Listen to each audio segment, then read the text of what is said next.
And some of the lyrics to this song I want to share with your listeners here is, I'm not very handsome or clever or lucid. I've always been stupid at spelling and numbers. I've never been much playing football or baseball or stickball or checkers or marbles or ping pong.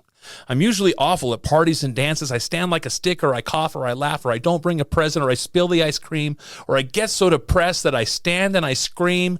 Oh, how could there possibly be one small person as thoroughly, totally, utterly blah as me? And those casting directors were right on. I was Charlie Brown. The very next day, I'm in auditions for the North American tour of Joseph and the Amazing Technicolor of the Dreamcoat. I'd never done musical theater in my life. It was a total fluke, but my brother David was understudying Donny, and so they were in town, the Troika, the national tour, North American tour of this musical, to audition David the day after I step off the plane. So, most missionaries are showing, and here's chili, and here's a picture where I'm doing this. I was learning it was red and yellow egg. It was not very normal childhood. But guys, I stepped right into that role. We got the role. I did it for 2 years. Well, get this. Right after that was done, I was cast as Charlie Brown in the North American tour of You're a Good Man, Charlie Brown, as the lead. And I was going to be the world's best Charlie Brown. So, Randy, I bought the yellow shirt with the black zigzag. I went to UVSC, and I started taking acting lessons there. I bought all the comics. I even went down to the mall and bought a cardboard cutout of Charlie Brown right after Thanksgiving, because he's always there at Thanksgiving in Hallmark. And I bought it, and I put it in my Riviera apartment there, and I looked at this kid, and I just, everywhere I went, I put paper bags on my head. I started saying, good grief.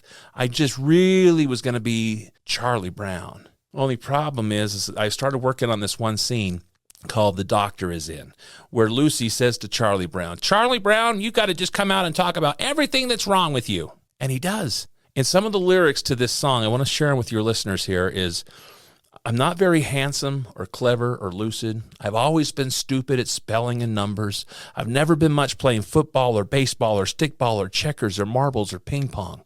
I'm usually awful at parties and dances. I stand like a stick, or I cough, or I laugh, or I don't bring a present, or I spill the ice cream, or I get so depressed that I stand and I scream.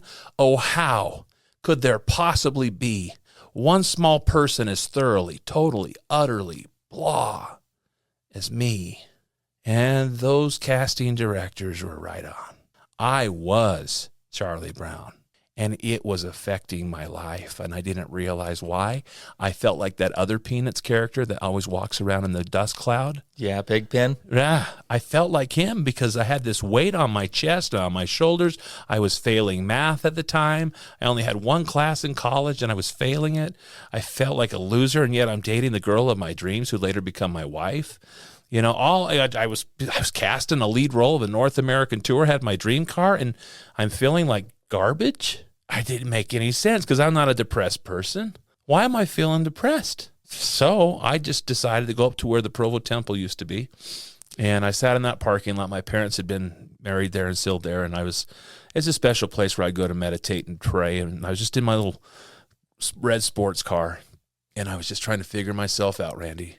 And I swear, as clear as day, I hear the words come from my passenger seat say to me, why don't you love yourself the way that I love you?